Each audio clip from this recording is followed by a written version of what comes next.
tag team division within the WWE is so incredibly, overwhelmingly good right now. And that's the main reason why so many of us have been screaming from the rooftops to please split the tag titles. Because we want to see all of these tag teams have an opportunity to compete for some real stakes, to have feuds that have meaning, and to go for gold. So in today's video, we're going to be taking a deep dive into the current tag team division of the WWE by looking at every single tag team in the WWE main roster today and figuring out who I think is the best member from every tag team. I'm also going to be looking at factions in this list as well, because it's really difficult to extrapolate who within a faction should be considered a part of a tag team, so I'm just going to lump them all in together. As always, don't forget to subscribe to the channel, ring that bell for notifications. If you're a wrestling fan, I know you're going to fall in love with this YouTube channel because we upload daily wrestling content. All right, let's get to it. Let's start off with the Monday Night Raw side of things, and let's start off with Alpha Academy, consisting of Tozawa, Chatty Daddy Chad Gable, Otis, and Maxine Dupree. I do miss her having the little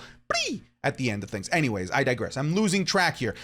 Yeah, I guess they are considered a faction, but if I were to look at who really is the tag team here, it of course would definitely be Chad Gable and Otis, but I'm gonna look at them all as a whole. I do love Tozawa. I think he's lovable, but I do think that he has a ceiling with this gimmick as a comedy character. Maxine Dupree still has years of development, and I think that she's gonna be a great performer, but I do think that there's still a lot of growth there. But then when it really comes down to Otis or Chad Gable for me, and frankly, it's not even close. Like, I have to go with Chad Gable as an in-ring performer, as a character worker. His motivations right now going after Gunther for the Intercontinental Championship, to me, he is far and away the stand-up performer in the Alpha Academy. I mean, he is the one that founded it. He is Master Gable. He is very clearly the leader as well. We're going with Chad Gable here. Next up, let's look at Diamond Mine. Do they still? I don't think they go by Diamond Mine anymore. Either way, it's Ivy Nile, Brutus, and Julius. These guys really just came into the main roster cooking, beating just about every tag team on the roster and immediately elevating themselves as a tag team champion contender. Now, we haven't really seen them very much over the last couple of weeks. They've been off of television, and maybe if the tag titles were split, we'd probably see them more often on television, which is part of the reason why we want the tag title split. If I have to pick somebody here, I'm going to go with Julius Creed. To me, he is just an athletic freak. I wouldn't be surprised if down the line they split up and Julius Creed ends up becoming a main eventer within the WWE. He is just that talented. He's got the crazy athletic gift that I don't think you can just teach. I feel like you just have to be innately born with it. Let's look at Degeneration X. We have Shawn Michaels as well as the cerebral assassin Triple H. Of course, both legends in their own right. Triple H, multi-time WWE World Champion, Hall of Famer with DX, one of the leaders in the company side of things with the WWE. And then we have Shawn Michaels, arguably one of the greatest in-ring performers in WWE history. It's really going to be difficult to pick these two because of their contributions to the business are more or less equal. I'm ultimately, like, if I have to pick one, like gun to my head, I'm gonna go with Triple H because of his further contributions outside of his in-ring career, because he continued to be such a presence in WWE, and he kind of shaped the landscape of a lot of wrestling. If you look at what's over in AEW, a lot of what's working really well in AEW was stuff that was happening in NXT Black and Gold that Triple H really fostered. So I am gonna go with Triple H here. Next up, we have DIY, Tommaso Ciampa as well as Johnny Gargano. I love both of these guys. To me, honestly, like, they are so equal to one another. They are, to me, like on par as both character workers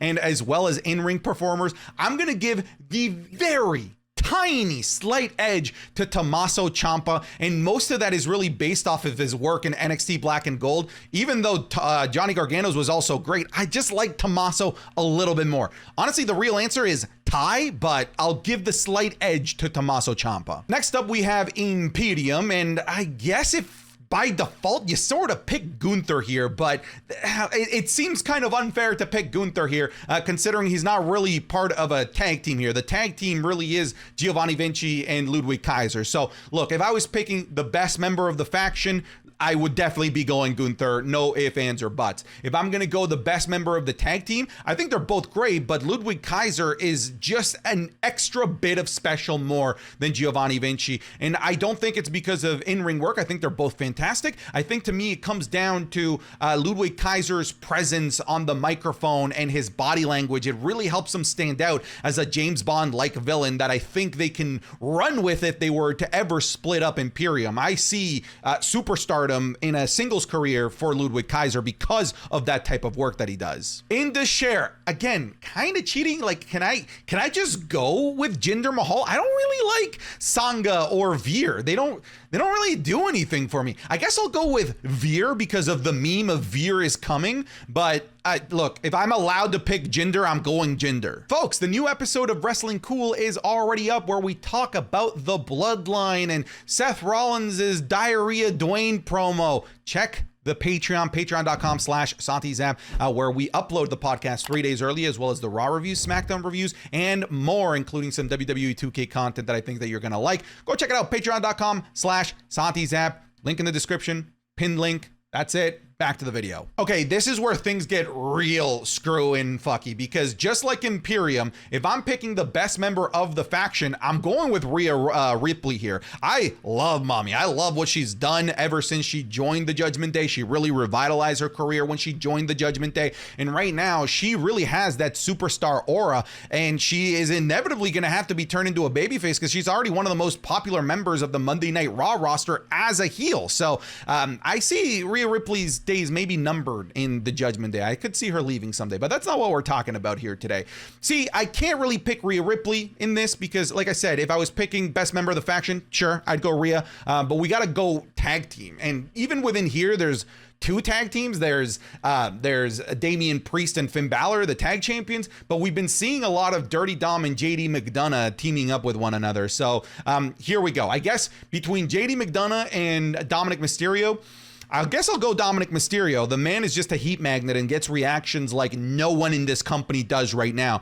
Honestly, I think you have to look at like The Rock to see the next person that gets as much heat and as much crowd reaction as Dominic Mysterio, which is kind of crazy to think about. Obviously, JD McDonough is a better in-ring performer, but I think the whole package, I'd have to give it to Dominic Mysterio. Between Finn Balor and Damian Priest, it's gotten really close, but I am going to go with Finn Balor. I know that Damian Priest is kind of like the de facto big brother, the de facto leader of Judgment Day per se right now, but to me, Finn Balor, that's Finn freaking Balor, all right? He just happens to be cosplaying right now as a tag team specialist, but that man is a main eventer, hanging out with a tag team right now. Don't forget, this is Finn freaking Balor. I'm going to go with Finn Balor, both as an in-ring performer, as a character worker. Damian Priest is fantastic as well, but I can't see a world where I would pick him over Finn Balor. The New Day, I don't have Big E in this iteration because Big E's been gone for a really long time, so I've got Xavier Woods as well as Kofi Kingston. This one, look, I know right now sentiment would be really easy to go with Kofi Kingston, but I feel like in recent memory, I've been really digging Xavier Woods a lot more. Maybe not necessarily in ring, but Xavier Woods as the mouthpiece of New Day has really blossomed for me. I think he's been fantastic, and he gets really emotional, and it's really easy to get behind his mic work. To me, Kofi is better in the ring.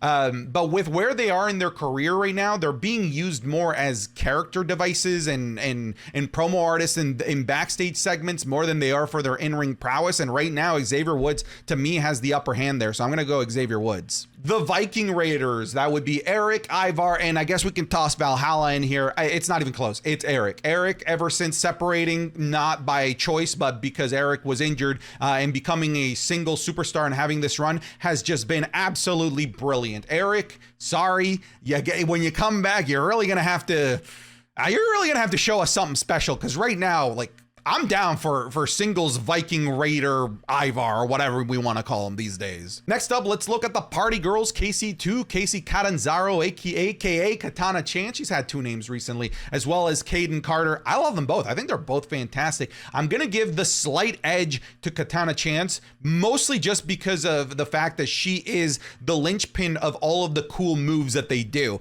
because she's the one that's just ridiculously athletically gifted and can just do some things that most humans have no business even attempting. So I'll go Katana Chance. Indi Hartwell and Candice LeRae. I guess under a normal circumstance, I'd go Candice LeRae because I know what Candice LeRae is capable of as an in-ring performer and as a character worker, as we've seen in NXT. But we haven't really seen the WWE give either of these two an opportunity. So to me, they're just kind of both at the bottom right now.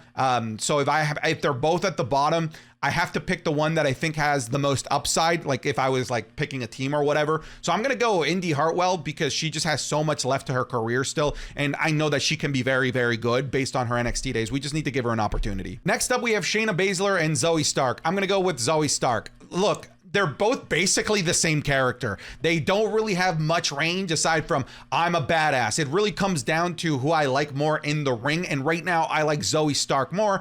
I feel like Shayna has lost a bit of that aura that made her really scary, and I feel like Zoe still has that about her, so I'm gonna go Zoe. I feel like this is just insult to injury. This is a very outdated photo of Damage Control. I think we can remove Bayley from this equation. But yeah, I guess we have to look at who the tag team is here, because it's not Io, it's not Dakota, so we'd be looking at the Kabuki Warriors here, Asuka as well as Kairi Sane. I like them both. I feel like Kairi Sane has a lot of potential to really do a lot of big things in a singles career, but this is Asuka. This is a first ballot Hall of Famer. This is somebody that's done it all in the WWE. She is the one in this entire group who has the most accolades and has done it all, and is Asuka, dude. This is Asuka. We're going with Asuka for the Kabuki Warriors. Next up, we have the Latino World Order. Okay, let me see if I can remember all of their names. Of course, we got Rey Mysterio, Carlito, and Zelina Vega. Everyone knows those two. Hang on. I'm not even trolling right now. Joaquin Wilde. Sometimes I call him Joaquin Phoenix in videos, and you guys have to correct me on that. Joaquin Wilde and Cruz del Toro. I almost called him Benicio del Toro. Yeah, there we go. I've learned all the members of the LWO. It wasn't going to be any of those two. It was just a challenge to see who you know, I guess I wanted to go with. Oh, you know what? Now that I think about it, I might not have a choice. I think I have to pick one of those two, because Rey Mysterio is not really a tag team here. We have Carlito, who's not really a tag team. He's kind of just, they're both just single stars within this group. So I guess I will go with Joaquin Wilde because he does crazier things. That's really literally the only reason.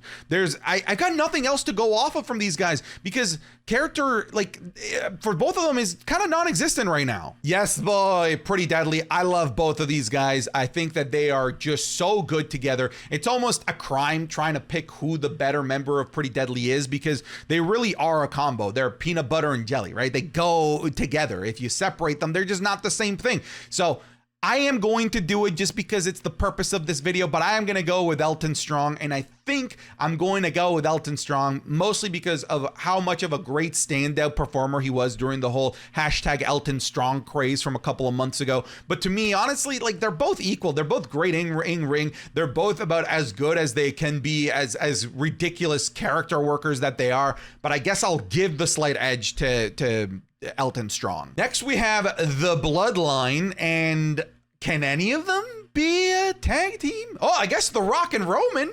Yeah, okay, it's between The Rock and Roman Reigns. They're literally about to tag in this upcoming WrestleMania match. Sorry if you're watching this after WrestleMania. This is being recorded before then.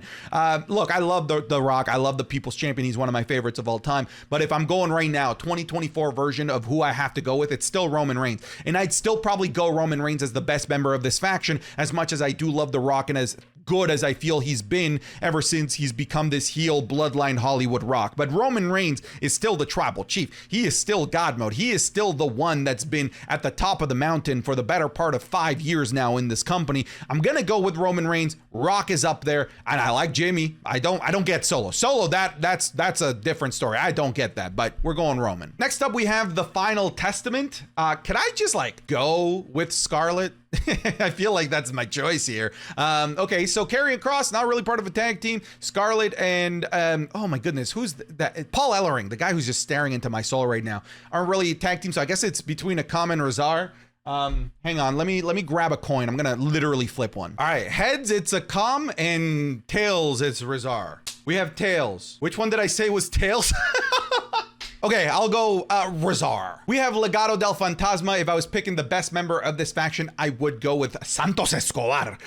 In terms of the tag team, this is really interesting because we have Berto, aka Humberto Carrillo, because they just can't figure out what his name is gonna be, and Angel Garza. I think that they're both phenomenal. I'm gonna go just because of the athletic edge. I'm gonna give this to Berto. Berto is incredibly skilled. I see a bright future for this kid, honestly. Next up, we have the New Catch Republic, that being Pete Dunne as well as Tyler Bate. I still think that they're a weird tag team together. Like, their juxtaposition of characters are they're just so polar opposite. One is so zen and the other one is just so like angry all the time. I am gonna go with Pete Dunne. I feel like Pete Dunne just has a bit more cachet and a bit more I guess backlog on the main roster for me to be able to go off of. And I also really loved his work in NXT Black and Gold and NXT UK more than I dig the stuff with Tyler Bate. I don't love the whole I'm Zen Tyler Bate. I feel like I like this unhinged, evil, you know, finger-breaking Pete Dunne a lot more. Alba Fire and Isla Dawn, kind of tough to pick between the two because we don't really ever get to see them. I'm gonna go with Isla Dawn. I just like her more. Really, I have no reasoning. Just that. I like her more. Ashante the Adonis and Cedric Alexander are a brand new tag team, which is kind of an interesting choice. I think that I haven't really seen much of Ashante as an in-ring performer, but I've seen a lot of Cedric, and Cedric is fantastic. And I'm kind of digging this whole like almost like Pretty Woman vibe that they've got with Ashante the Adonis trying to dress Cedric to the nines so that they both look good and are both looking nice and fresh whenever they go out. I'm gonna go with Cedric because I know what kind of a commodity he can be and how good he can be in the ring. I still feel like Ashante the Adonis hasn't gotten enough of a chance in ring to really show his chops and what he's got. So well, there's still quite a bit to be desired there. We have to wait and see what the WWE is gonna give us with these two. For now, kind of by default, I'm going Cedric. Then we have 8-Town Down Under. We have Austin Theory as well as Grayson Waller. And this one actually might be the hardest one because I think that they're both great. I would give the edge as an in-ring performer to Austin Theory, but I would give the edge as a character worker and as a promo to Grayson Waller. I feel like they accentuate each other's not necessarily weaknesses, but not as strong suits. So I feel like they're a perfect pairing together. But if I had to pick the best one of the two, look, I feel like there is more stock and more value in the long run in Austin Theory. I feel like WWE has fumbled with him recently and he's really just lost a lot of steam. Still, I am going to go with Austin Theory because I know he's so good in the ring. He can be fantastic, and I've yet to see that really like super classic match from Grayson Waller, and I feel like I have already seen a couple of great performances from Theory. So I'm gonna go with Theory, but Grayson Waller really helped me put this team together. All right, folks, those are my picks. This is where you get to decide what I was wrong on and what you would have gone with. Remember, this comment section is actually like a pretty safe, non-toxic area of the internet wrestling community. So if you're gonna partake, please behave in there, okay? All right, that's it. I'm done. Get out of here.